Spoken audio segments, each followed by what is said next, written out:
Hello mga diskarte. For today's video, magluluto nga pala ako ng atay balunan na may talong. Nakahingi nga pala ako ng reject na talong at ayan, inislice ko na, tinanggal ko na ang bulok. Inugasan ko lang siyang maigi. Kayo ba, naglalagay din ba kayo ng talong sa atay balunan na adobo? At ayan, hiniwa-hiwa ko lang ng maliliit ang atay balunan. Tapos nilagyan ko lang ng asin para matanggal ang lansa. Hinugasan ko lang yan maigi hanggang sa maging maputi na ang kanyang pinaghugasan. Lalagay nga lang pala tayo ng hindi mo inakalang pwede sa adobo. Yun ay ang luyang dilaw. Nagayat nga lang ako ng sibuyas, bawang at luyang dilaw.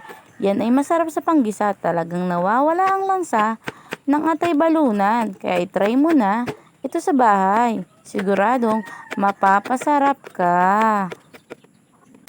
Nagpainit nga lang po ako ng kawali. At dito ko ilalagay ang mantika. Diyan natin ipiprito ang ating talong. Talagang masarap ang buhay sa probinsya. May mga nagtatanim kasi sa amin dito. Minsan tinatapon na lang yung mga reject. Kaya minsan hinihingi ko. Tinatanggal ko lang ang bulok para pwede pa siyang pakinabangan. Dahil madiskarte tayong nanay, gagawa natin yan ng paraan. Nilagay ko lang po yung talong diyan. Pinrito ko lang po hanggang sa mag golden brown. Nakikita niyo ba yung mga manok ko? Nagtatakbuhan pa.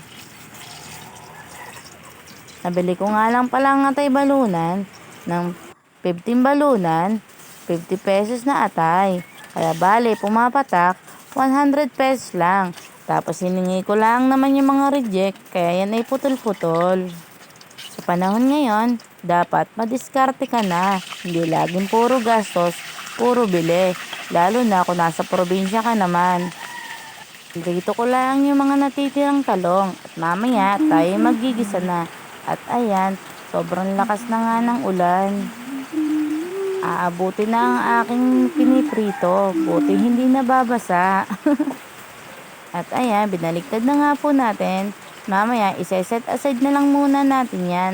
Mamaya natin gagamitin ang ating talong.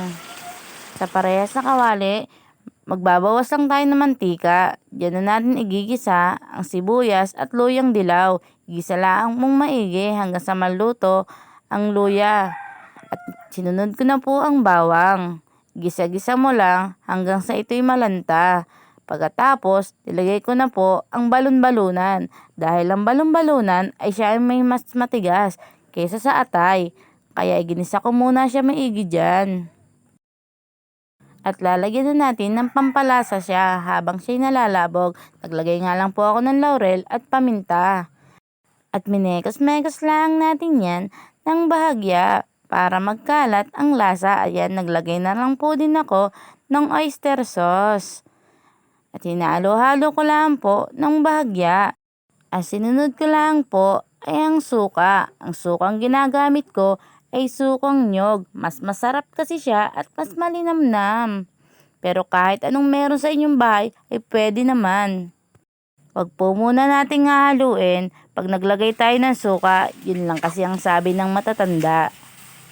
Tinakpan ko lang nga at nung kumukulo na, saka ko lang hinalo. At ayan, nilagay ko na ang atay.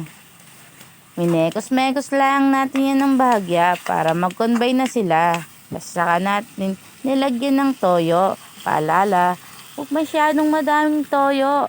Baka tuyoin si mister. Halu-haluin lang natin yan para mag-combine ang kanilang lasa. At takpan na natin para ito'y lumambot.